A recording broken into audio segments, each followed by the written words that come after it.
Hello everyone, welcome to day 24th of the Leetcode challenge, and today's question is word ladder 2. And even before starting the question, I would like to apologize. I was a little late as I was busy with some personal work.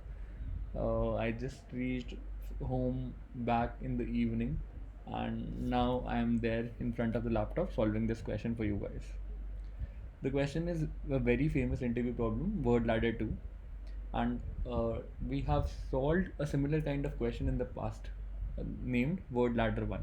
Consider word ladder 1 as a prerequisite for word ladder 2. If you have solved that question, you will be able to come up with this approach in 70% of the cases. So without much ado, let's look at the presentation that I have created for this, and I'll be attaching the video of that previous session that I did in January's Leetcode challenge going further in this video itself. So don't worry, you don't have to hop to that video. Moving on to the presentation. Word ladder 2, Leetcode 126 hard question. And let's try and understand both the questions, word ladder 1 and word ladder 2, and let's try and draw inferences from word ladder 1 to word ladder 2. In this question, we are given a begin word, an end word, and list of words.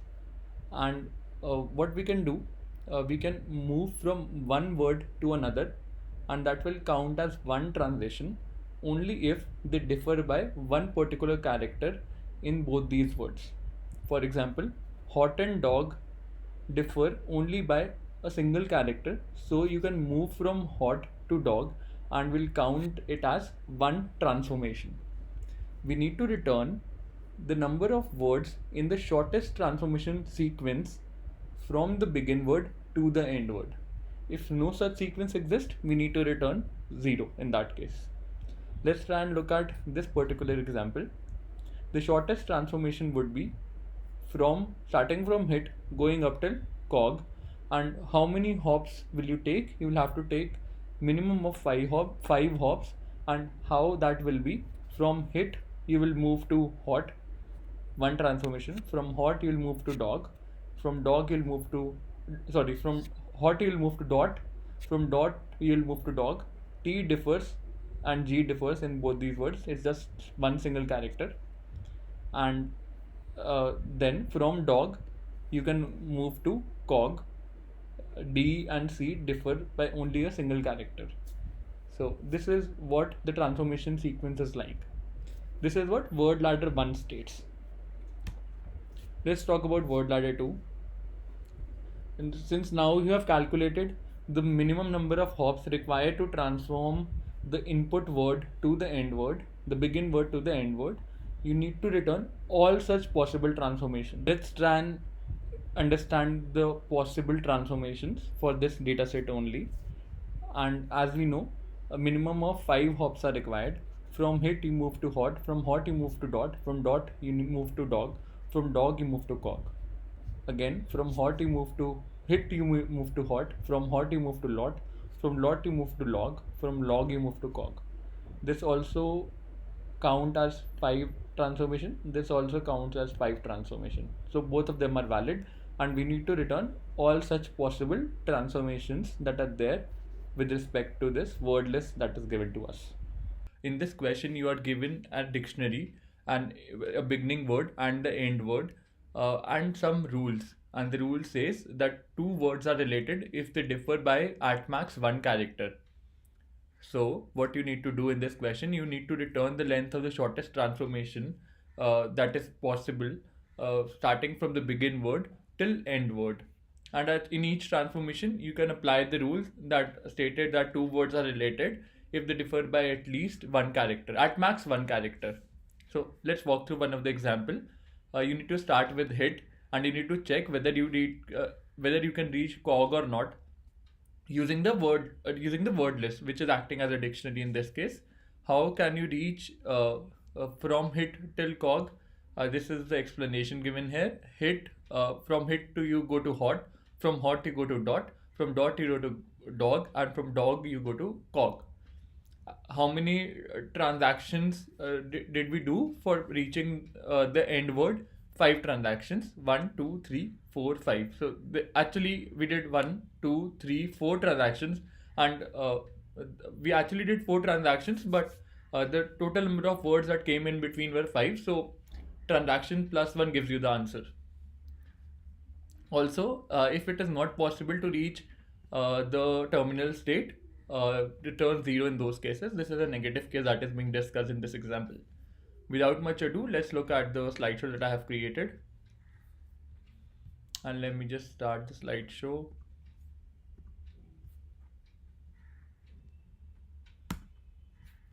This is a typical graph problem. If you are not aware of graphs, don't worry. I'll explain how we can do how can we build graphs, and the second part would be how can we traverse the graphs. In this question, what will we build? We will build an undirected, unweighted graph.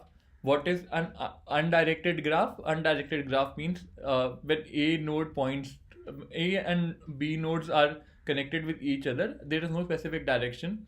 For example, this one is a directed one. A points to B or B points to A. So there is a particular direction in which the graph flows. In an undirected graph, there is no particular direction. You can either move from A to B or from B to A. What is unweighted? There is no weight assigned on this edge. That means it's an unweighted graph. And I have taken exactly the same example that was specified in the question, so as to help you understand better.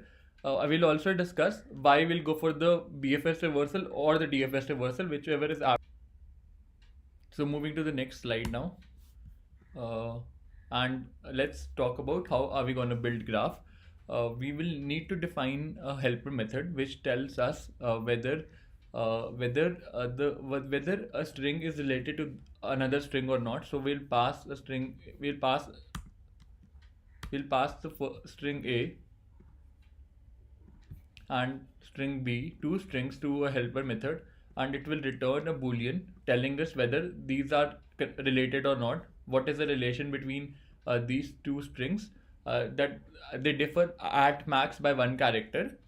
And let's build the graph. The semantics of the graph would be something like this. The first one is the input string, which tells us how many strings are related to this string. The second value is how many strings are related to the string, the key string, and this would be the value, where whatever the strings are listed in the value part, these are related to the key string. Let's take an example. Hit and hot, these are related and they differ by 1 character O. Hot, dot and lot, so this is again a list of strings. Dot and lot. Dot differ by dot, hot, dog and lot. There are 3 words in this part, and so on. So let's break the problem into 2 parts. As I told, we'll build a helper method that accepts 2 strings and checks if the 2 strings differ by at max 1 character. Pretty simple, and I think everyone would be able to write this code. And how are we going to build the map? We'll iterate over all the elements using 2 loops and order of n square complexity, and we'll pass for each possibility. We'll invoke the helper method, and we'll build the graph using the response of those helper methods for n into m strings for all the strings. And let's talk about the traversal part. Why we'll go for the BFS and not the DFS one. So in general, for undirected graphs, BFS reversal in this case would give us the answer, and DFS would be time consuming. Let's take an example here. Suppose this is the what we do in a DFS reversal. We traverse over depth, and if from hit you may reach cog in 10 transactions. If the one part could be this, the other part could be a smaller one, which occurs at a depth of 5.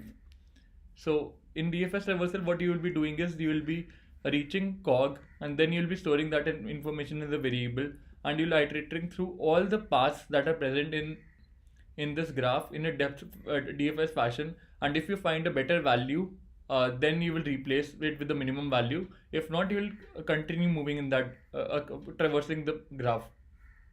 One issue with this would be since you are moving in depth first, you will be going by one path instead of uh, touching all the boundaries, touching all the nodes that are nearest to the root. That is the case with the BFS reversal, because in BFS reversal we cover edges that are at the same position at the same time. So we go in a breadth-wise fashion. So think of this example, the diagram as a BFS one. So whatever nodes are at a distance 1, we'll consider them first. So you don't need to think of the minimum one part, because minimum will be automatically taken care of by the BFS reversal. So if length is 1 here, distance is 1, this distance is 2, all the nodes at a distance 2 will be traversed at the same time, and for this the distance would be 3. At any point, if you can find your terminal node, you break that condition, that will be the minimum answer, while this is not true with the DFS reversal. Let's move ahead. How are we going to do the BFS reversal in this case? We'll start with an initial word hit, add it into the queue, and we have built this graph by the algorithm that I specified before. And let's move ahead. We added hit, and this is our end word. We pull out the element from the queue, and since it is not equal to end word, we will add all its children that are present in our map into the queue. So this is what we searched for, Hot's children, and we'll add it all of them in the queue. So if element is not not the end word, which I stated, push all its children in the queue. If they have not been visited in the past, also you need to take care what all children have been visited in the past, so that you don't keep on adding elements again and again. Once all the elements have been pushed, mark that node as visited. Let me just explain the visited concept here. If A is connected with B, and so that means there could be a case where you are pulling out A and adding B's children. Again from B's children you are adding A again. So that generates a cycle kind of a thing. We break the cycle using the visited concept. So let's move ahead in the traversal. So we pulled out hit, we added hot, and we marked hit as visited. Visited gets marked as this, and level gets incremented to 1. And we pull out hot now. Since hot is not equal to cog, what we'll do, we'll add all its children into the queue. So let's add all its children. Dot and lot gets added into the queue, and this tells us the termination of level 2, and this is termination of level 1. So let's move ahead in the traversal. Hot gets added into the visited array. Level increments by 2. This is a terminal state for level 2. And since we pull out dot, and dot is not equal to the end word, we'll add all its children into the queue. Only those children that are not part of the visited array. Since hot is part of the visited array, we'll not add that. We'll add dog and lot. So the dog and lot will go here. So dog and lot gets here, and we just popped out this. Also let's move ahead in the next iteration. We get lot. So lot has hot and dot. Hot and dot are already part of the visited array, so we'll ignore them and move ahead. So next we have dog in the array, and we pull out dog from the queue. We have log and cog as its children. We'll add them in the queue because none of them is visited, and we will move ahead with the iteration. The blue line signifies the end of level 3. So we pulled out dog, and we added dog in the visited array because it has been marked. Let me just take a highlighter here. And let's move ahead with the next lot iteration. Lot has hot and dot. Hot and dot are already part of the visited set. We'll ignore it. And next we have this tells us the termination of level 3. And next in queue is log. We go to log, and we see that its children are dog and cog. We pull out log from it and add cog to it. So let's move on to the next iteration. Level is 4 so far. cog, we pulled out cog, and cog turns out to be equal to the terminal word. We found the terminal word and we returned level plus 1 as the answer, because I told about transaction plus 1 gives us the accurate answer, and hence level act as the number of transactions that we have done from the root of the graph, root being the start word in this case. So let's quickly code this up. All the elements that are given in our dictionary word. So we will add set, or define a new set, new hash set, and what we are going to do, we'll add all the elements in the hash set that are present in the list. So for integer el in word list, we'll add it in set dot add el. And now let's define the helper method that tells us whether two strings are related or not. So the return type of this helper method would be boolean, and let's name strings differ by 1. So we have string A and we have string B, and let's just check whether the length of these strings are equal or not.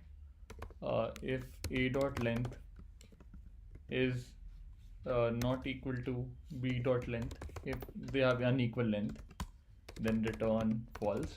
Otherwise, let's continue with the check. Let's define a boolean variable, found one difference, and initialize it to false for integer I equals to 0. Since both of them have the same length, you can take any of the length, or that of A or B, and let's pull out character, first character from ith character from a string A, and similarly let's pull out the bth character from string B, ith character from string B, and let's check if A char equals to B char.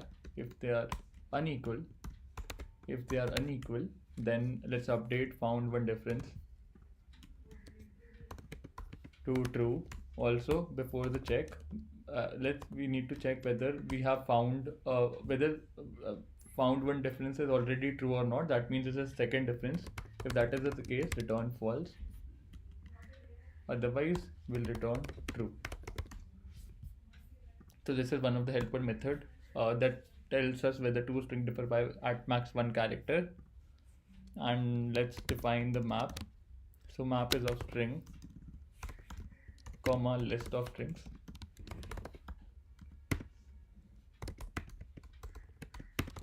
New hash map, and let's build the graph. Let's define a helper method, build graph, and what we'll pass the map to the graph and our data set.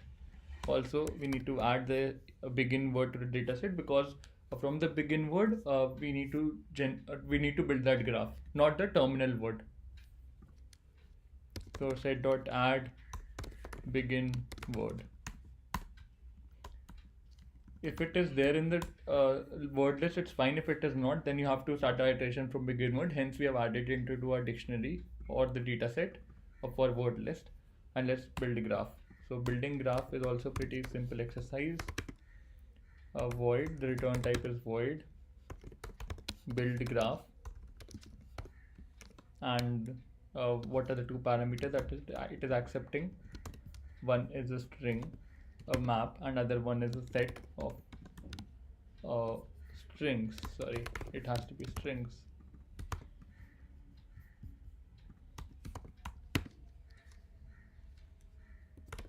Word set, and let's build it. For integer I equals to 0, what we can do, we can iterate over the word set array, word set, and a string, and another for loop for string. Let's call inner el word set again. So we are iterating over the string, the array twice using order of n square time complexity, and let's check if el dot equals inner el or not. If they are equal, just continue. Otherwise, let's build the graph, because that means it is the same element. How are we going to build it? We'll check whether they differ by string differs by 1 or not. Then we have el and inner el passed to it. If that is true, then let's add the elements into the graph. So let's get whatever is being stored, map dot get or default el comma new array list,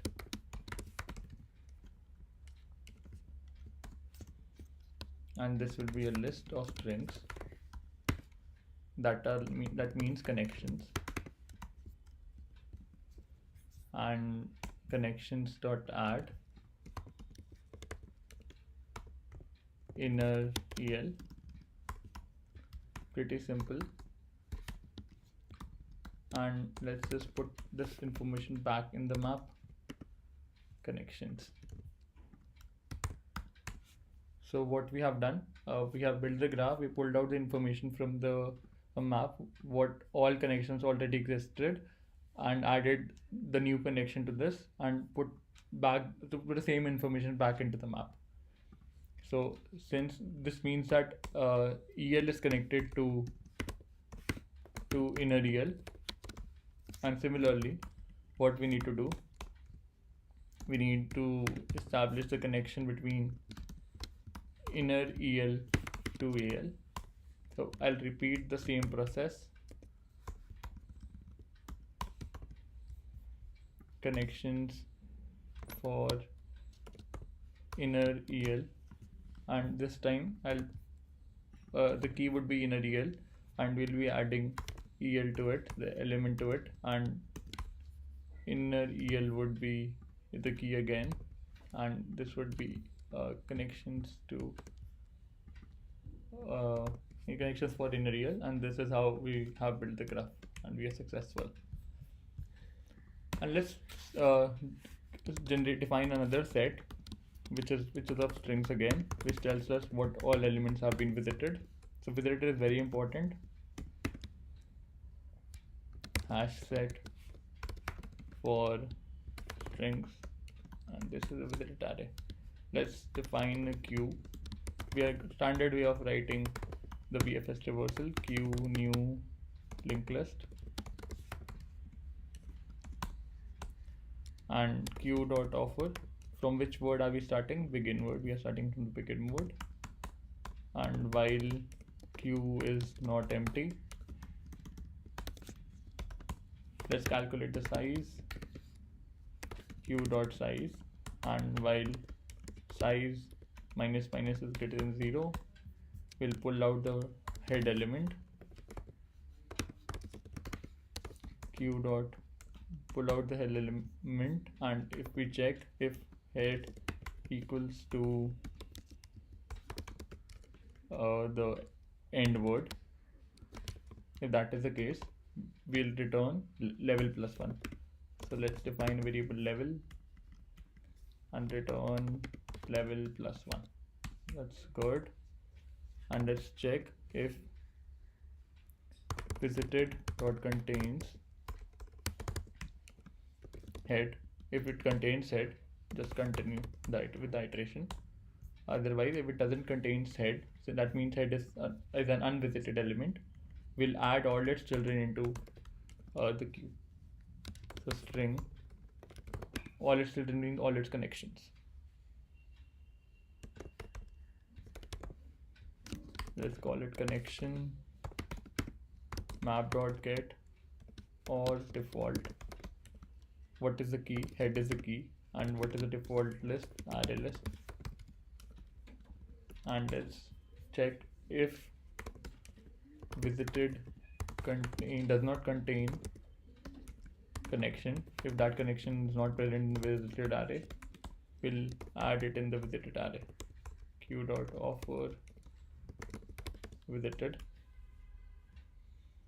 and let's mark, since all its connections have been added, we'll mark the head as visited dot add head. And once we are done with this logic, we'll check if visited dot contains end word. If that contains end word, we'll return level, otherwise we'll return 0. Simple way of checking. If it has the end word, then we return the level. If it doesn't have the end word, we'll return 0. That means it's not present. Also, I forgot to increment the level, so I'll increment level head. Fingers crossed, it's kind of a verbose code. Compilation error.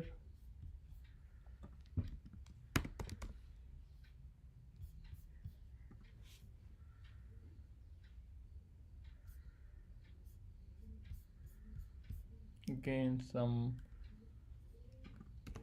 typo, sorry for that.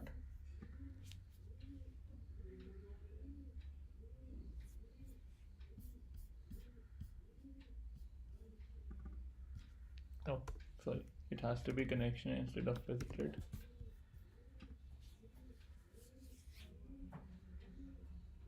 Absolutely correct. And let me just submit this code.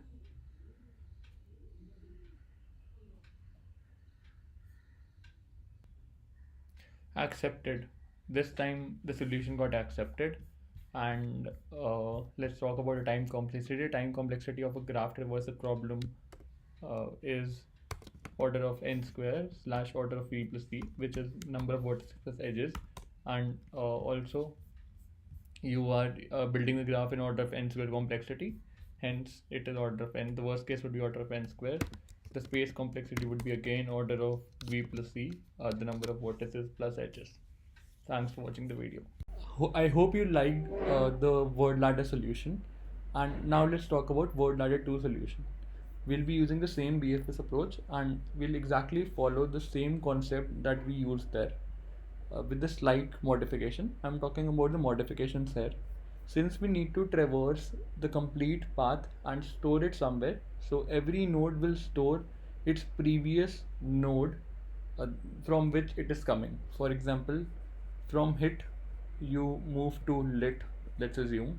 So lit will store the identity that it is coming from hit. That's it. So that we can create the complete path in the end as soon as we reach the terminal end node. The second concept that I want to share here is, let's assume we have a large list of words that matches with hit, and we need to keep on iterating across these words till the time you don't actually reach a conclusion whether a path is possible or not. What could be the other way of generating all the possibilities? So one could be, you replace the first character with all the characters starting from A to Z and generate new words. For example, AIT, BIT, CIT, DIT, ZIT. And you check if these words are part of your input list. If they are, then that means one hop is possible, and you need to take the updated word into consideration. It's not the other way out.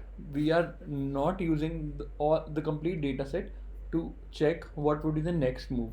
Rather, we are using the current element at which we are presently, and we are generating all possibilities from this element, and then checking it whether that element, the updated element, is present in our dataset or not.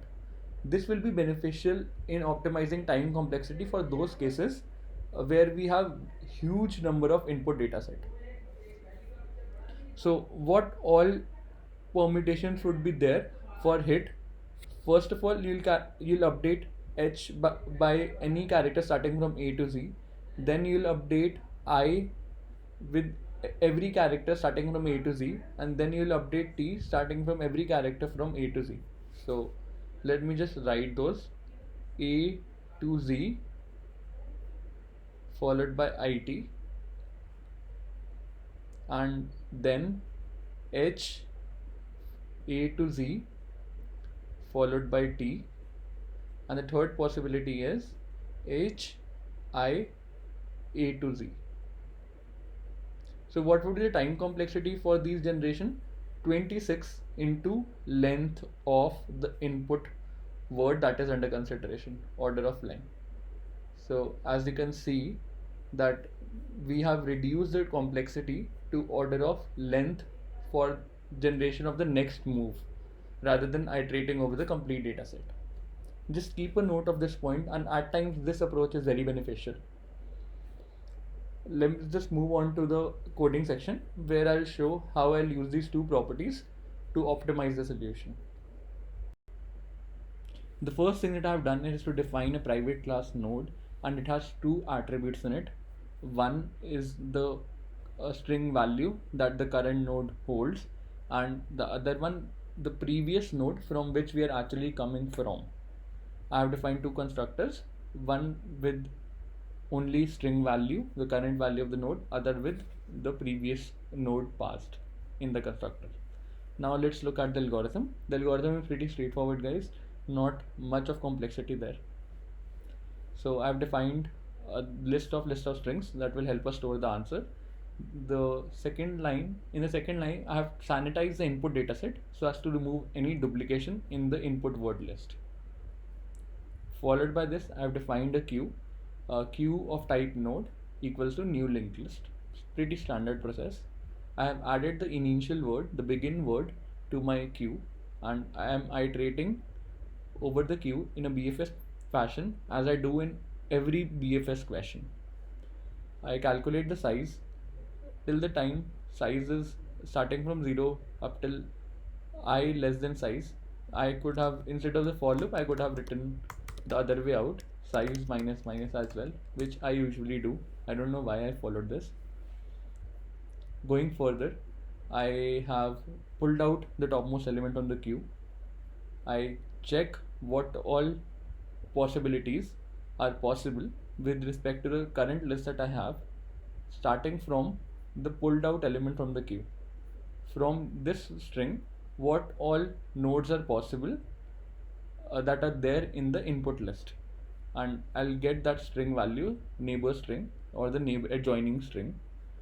I've defined a new node because this is a new possibility that is generated, and I have passed in two parameters to the constructor, the upcoming or the next string, and head will serve as the previous link for the current node.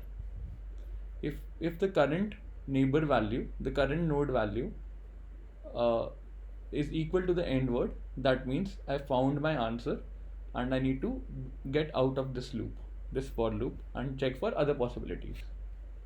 Otherwise, I keep on adding the new neighbor into my queue. If my result.size has become greater than 0, that means I need to break the process, because at this particular level I have found out one possible answer. And please remember that the first level at which you find out the possibility for the begin word till the end word, after performing the transformations, all such possibilities will be added in the same, on the same level, not at a different level. So you have to come up with the solution where shortest transformation sequences are being counted starting from the begin word to the end word. That is why as soon as the data gets filled in into my answer set, I have to abort the process so that the longer ones can be ignored. In the end, I simply return the answer set. Now the question reduces to two of the helper methods that I have created. One is for generating all the possible neighbors with the current dataset that I have, starting from a string value that I have passed here, head.value. Let's look at this method. So this is the input data list or the data set, and this is the current string which is under consideration. I remove the current string from the data set since it's already under consideration. I have defined a new hash set, and I have converted the input data string into a character array. I generate all the possibilities starting from A to Z and replacing each character one by one, generating new words. I check if my list contains the new word, then I add it to my dataset, the updated dataset. And in the end, I return this set of integers, where this set of strings where all the neighbors with respect to the current string are returned, which was expected from this method. Let's talk about the add node method. What needs to be done where we have found out our answer or the terminal state.